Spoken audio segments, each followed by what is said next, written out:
Martin Hirsch, ils osent dire que les médecins, des professeurs émérites, qui sont connus mondialement, ont fait des procès à des professeurs émérites, que le monde entier nous envie, que ce soit le professeur Perron ou que ce soit le professeur Raoult, ou on adopte, ou alors on les menace via l'ordre des médecins, via des menaces d'internement, on utilise les méthodes du KGB, tout ce que tu veux. Mais punaise, tu nous parles de complotistes. J'aimerais quand même rappeler, lors de l'histoire de l'épisode de l'hôpital Salpêtrière, Martin Hirsch avait quand même répandu une fake news. Alors quel complotiste?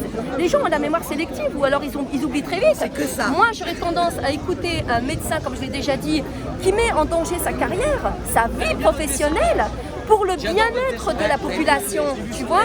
C'est celui-là que j'ai envie d'écouter. Et donc, quand on voit un Martin Hirsch, j'aimerais rappeler quand même quand il était chez les petits frères des pauvres, là, les petits frères des pauvres, le mec qui nous prenait le misérabilisme, il faisait du misérabilisme, il exploitait justement les petits frères des pauvres. Il se déplaçait d'un point A à un point B en France par hélicoptère, hein. Et il nous faisait monsieur qui défendait la condition des pauvres. Donc moi je suis désolée, entre un Martin Hirsch qui n'a pas d'éthique, qui n'a pas d'intégrité, et des médecins émérites qui se mettent en danger eux-mêmes, quel intérêt il a gagné monsieur Perron? Quel intérêt il a gagné monsieur Raoult? Posez-vous cette question avant de les taxer de complotistes. Et là, tu vois, ils ont dit quelque chose qui m'a... On le voit, il est éprouvé quand même. Il est éprouvé, ça m'écoeure. Ils ont mis en place une machine à broyer. Même l'intelligence de ce pays, putain. Vous avez tué ce pays, désindustrialisé ce pays, vous le privatisez. Et la machine à compresser, même l'intelligence de ce pays, vous êtes en train de la broyer. Mais c'est incroyable. Ces gens-là sont dangereux. Ils sont dangereux. Et donc, il disait tout à l'heure qu'on l'avait taxé d'extrême droite. Et là, on le compare au négationnisme par rapport aux chambres, tu vois, mais aux chambres à gaz. Mais j'aimerais te dire, on a procédé de la même façon pour criminaliser, pour discréditer le mouvement des Gilets jaunes. Dès lors qu'il y a une pensée qui est contraire à celle de la doxa, dès lors qu'on est dans le débat contradictoire, c'est le mot que j'attendais depuis tout à l'heure, ils l'ont dit, ce qu'on veut c'est le débat contradictoire, pas la pensée unique. Et bien dès lors que tu es comme ça, que tu demandes un débat contradictoire, eh bien tu es taxé d'extrême droite, d'antisémite. Donc ça veut dire que dans ce pays, il n'y a que l'extrême droite qui demande le débat contradictoire. On a un problème avec la vérité alors, tu vois. Et pour en revenir à ce Conseil de l'ordre des médecins. Le Conseil de l'ordre des médecins, il faut le rappeler historiquement, il est né sous Vichy. Il a été créé sous Vichy comme la police nationale. Et ça, ils s'en vantent pas. Ils disent à chaque fois, quand ils ont fêté leur cinquantenaire, ils ont tenu compte de la date de 1945, je crois, quand Général de Gaulle, il a réhabilité le Conseil de l'ordre des médecins, parce qu'il avait été dissous entre-temps. Mais il a été créé sous Vichy, avec pour objectif d'éliminer tous les médecins qui avaient 3 ou 4 générations de grands-parents juifs ou un conjoint qui était juif. Ah, c'est ça l'ordre des médecins historiquement, il faut le rappeler quand même.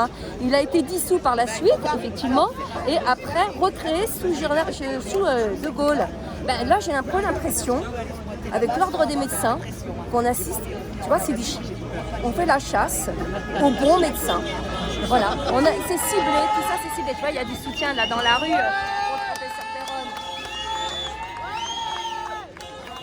Et encore, ils ont de la chance parce que tu as beaucoup de la province. C'est souvent, je dis tout le temps la même chose. On a l'impression que le noyau de la résistance et de la contestation, c'est la province. Tout part de la province et ça remonte après à Paris, tu vois. Et ben là, c'est pareil. Là, ils ont de la chance que les provinciaux ne soient pas là.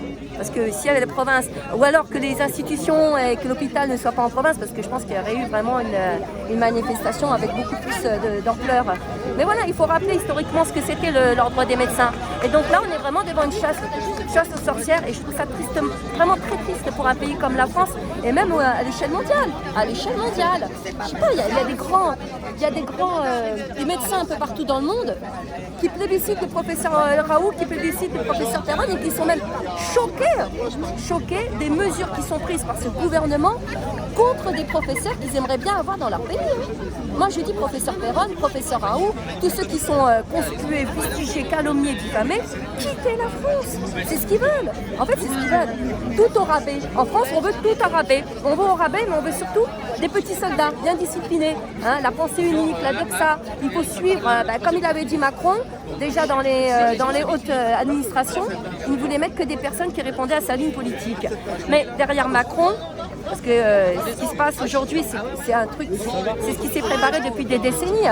Mais c'est pour ça qu'il faudrait peut-être un jour, si on pouvait le faire, aller vraiment devant les endroits plus stratégiques, là où on sait où est le cœur du problème, le nœud du problème. Voilà. Merci, Cathy. Ouais, c'est bien. C'est bien.